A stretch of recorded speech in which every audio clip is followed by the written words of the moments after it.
Welcome back to your bonus videos. Today, I am so excited because we are really going to dive a little bit deeper into really how to start healing from sexual abuse. Yes, we talked about journaling, and that's a powerful way to really begin your journey. But I'm going to go a little bit deeper and talk about the main focus of what you want your healing to be or look like. It's imperative for anybody that has experienced abuse, but especially sexual abuse, that you focus on safety. The reality is that you cannot really reframe your trauma. And I know so desperately you want your sexual abuse to have a different meaning or to make it mean something else in your life, because we might feel like it's going to relieve the prison that we are currently living in. But the reality is that giving our sexual abuse especially a different meaning, or being able to say that it has purpose or that it happened for a reason, doesn't actually happen for a very long time. Now, that may not be the case for everybody. There's always some caveats. There's always some, exceptions to the rule.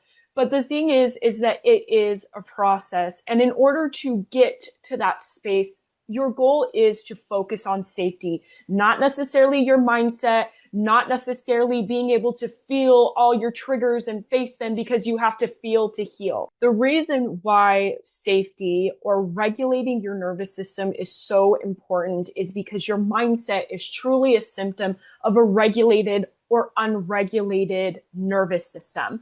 When you are thinking about the things that your mind is telling you, and it's pumping you full of fear, full of hypervigilance, full of paranoia, trying to get you to be hyper independent and never trust anybody, never ask anybody for any help. Even though you're screaming and desperate for help, you don't want to ask because you don't want to owe anybody anything. And you might be overthinking every single decision that you're ever making because of the shame and the hurt and the rage and the anger that might actually still be trapped in your body. The best way for you to be able to really come into a space of safety and regulate your nervous system is to not necessarily focus on tools and techniques like EFT tapping and things like that are huge, but to actually focus on rewiring your nervous system. How do you actually rewire your nervous system? The whole goal of being regulated is to be able to move. You really want to be able to quickly and easily move into your sympathetic nervous system, where triggers the fight or flight, and then move into your parasympathetic nervous system that triggers your digest and rest. And we really want to be at a safety and connection level, but that's what it is. Your goal is to be able to go through here and here, here very easily, very quickly. We can't actually do that though if we have trauma and emotions stored in our body from our sexual abuse, from our childhood, from our past. The thing is that it's never not about being unregulated where you're in that sympathetic nervous system. It's about easily coming back into your parasympathetic nervous system. In order to do that, to rewire your nervous system, if you will, is to really release without reliving. Now, I actually walk my one-to-one clients through this. It is a very specific technique that I use that has changed my clients' lives. We usually do it between the third and fourth week, depending on the client, of course, and their needs and what they're experiencing.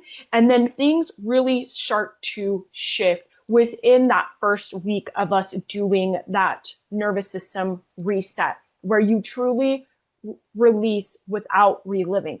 What happens is the trauma that you've experienced just becomes the event in the past, rather than having an emotional hold on you, right? Like you're living in this prison, you're living in this hell, you're constantly having flashbacks, triggers, something is constantly going on, and it makes you come into the space of, I'm not safe. Before you start using tools and techniques to be able to come into that space of safety, I believe that you want to do this first. Once you do this first, it really allows you to come into the space to really feel and face your emotions so that you can release them. The more that you're able to release your emotions out of your body and feel them, the more you're going to release them from your body. Now, this is a very specific technique that I use with my one-to-one clients and with my membership clients that come in through the membership, and it is a 90-second release. The 90-second release allows you to feel your emotions for 90 seconds and completely let it go from your body, allowing you to come back into a regulated state. Then you're able to come into this mindset shift, and that allows you to think better, have positive thoughts, and things like that.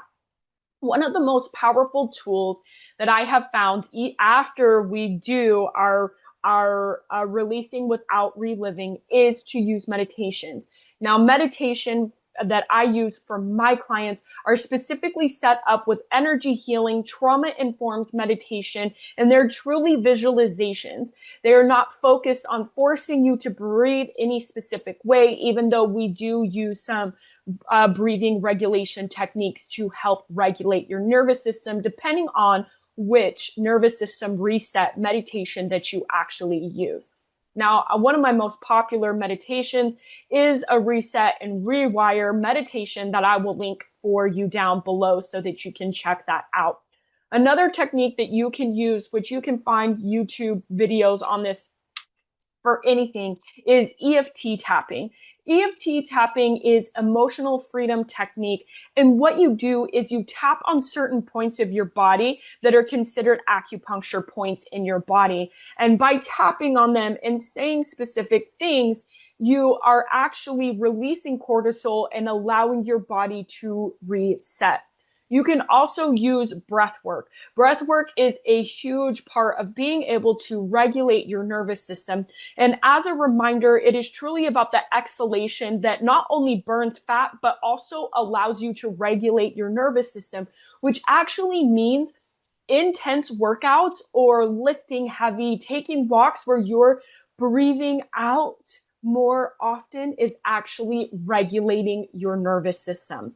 Now, I'm huge on being able to move your body because it does help you feel better, but knowing that you're burning fat and regulating your nervous system by going out for a walk, maybe doing heavy lifting, whatever you're into, really, really does make it a lot easier. And maybe you're more willing to do it because you know it's going to regulate you, which means you're going to feel good.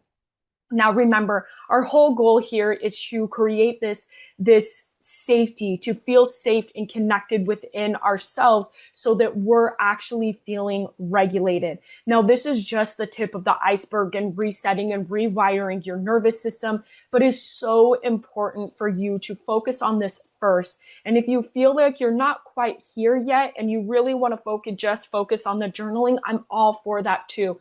My goal here for you is to learn how to trust what you're being called to do, to learn how to trust the connection in your body and go for that.